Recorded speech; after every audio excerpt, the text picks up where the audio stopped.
गेल्या आठवड्यामध्ये लातूर जिल्ह्यातल्या नद्या कोरड्या ठाक पडलेल्या होत्या। मात्र पहिल्याच पावसानं लातूर जिल्ह्यातल्या प्रमुख नदी असलेलं मांजरा नदीचं पात्र आपण पाहत आहोत। अशाच पद्धतीने इतर ज्या नद्या आहेत लातूर जिल्ह्यातल्या तिरू असेल, रेणा असेल, मन्याड, तावरजा, तेरणा या सगळ्या नद्या ज्या आहेत ते तुडूंब भरलेल्या आहेत आणि दुथडी भरून वाहताना आपल्याला पाहायला मिळतं आहे। या मांजरा नदीवर जर आपण लक्षात घेतलं तर 10 ते 12 उच्च क्षमता असलेले बंधारे उभा करण्यात आलेले आहेत आणि हे पूर्णपणे हे बंधारे भरलेले आहेत।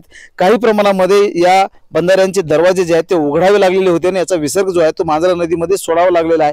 तेरणा नदीचा जो संगम आहे मांजरा आणि तेरणा नदीचा त्या ठिकाणी देखील मोठ्या प्रमाणामध्ये पावसाचा जो येवा आहे तो आलेला आहे आणि त्यामुळे सिंचनाचा प्रश्न प्रथमदर्शनी तर मिटलेलाच आहे। मात्र गेल्या आठवड्यापासून जे भीषण पाणी टंचाई लातूर जिल्ह्यामध्ये निर्माण झालेली होती ती पहिल्या पावसाने काही अंशी मिटवलेली आहे आणि त्यामुळे शेतकरी सुखावलेले आहे, नागरिक सुखावलेले आहेत आणि मांजरा नदीचं पात्र आपण पाहू शकतो। अशा पद्धतीने तुडुंब भरून ही नदी वाहते आहे, त्यामुळे सिंचनाचा देखील प्रश्न दूर झालेला आहे। एकूणच जर लक्षात घेतलं तर पहिल्या पावसानं लातूर जिल्ह्याला सुखद धक्का दिलेला आहे आणि त्यामुळे पाण्याचा पिण्याचा प्रश्न असेल किंवा सिंचनाचा प्रश्न असेल तो संपुष्टात आलेला आहे। महेंद्र जोंधळे, TV9 मराठी, लातूर।